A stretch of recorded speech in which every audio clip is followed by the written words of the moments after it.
आपली जीभ काळी नसली तरी खरं तेच बोलतो आपण. सुनसचा काटा मोडणार. बघताय ना, या बारकीला पण शॉक लागला माझ्या भाकऱ्या बघून. मोठी सासू इथे समोरच्या बिल्डिंगचे फ्लोअर मोजताना, अहो राहू दे, मोजता मोजता तुमची सुट्टी संपायची. घरी काय सांगून आल्यात?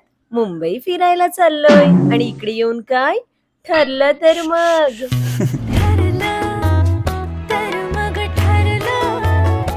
तिकडे सायली अर्जुनचं काय ठरतंय कुणाच ठाऊक, पण इकडे आमचं मेट्रोला जायचं मात्र ठरलं. खायचं प्यायचं सुटायचं, खायचं प्यायचं सुटायचं. 2 दिवस आपला हाच कार्यक्रम. बसलो रिक्षात आणि गाठलं मेट्रो स्टेशन. जावांना आम्ही पायऱ्या बिऱ्या चढायला लावतच नाही. काल तर फार जशी ऐटीत ना, आज काय पाहुण्या पहिल्यांदाच मेट्रोत बसणार म्हणून एकदा मेट्रोत बसलेली गुणी सून सर्वांना गाईड करताना एंट्री करताच मोठ्या जाऊबाईंनी मारली डाय. आम्ही बघून हसलो, तुम्ही इमॅजिन करूनच हसा. मुंबईत आलो आणि मॉल मध्ये नाही फिरलो असं कसं होणार? मम्म्यांनी पोरांना शिकूनच आणलं. तिकडे सर्व फक्त बघायला असतं हा.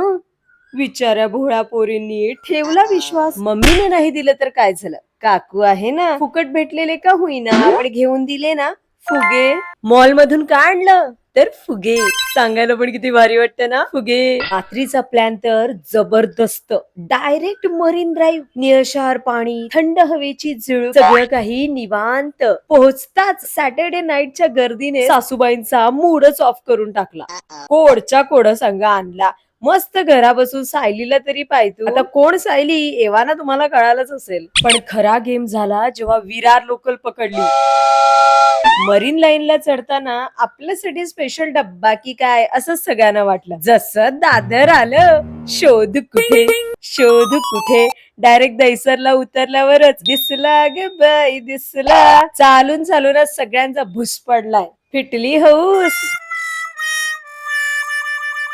घ्याल नाव परत मुंबईचं? आता नाव घेतात की नाही ते उद्या व्हिडिओत कळेलच. आजसाठी एवढंच. बाय.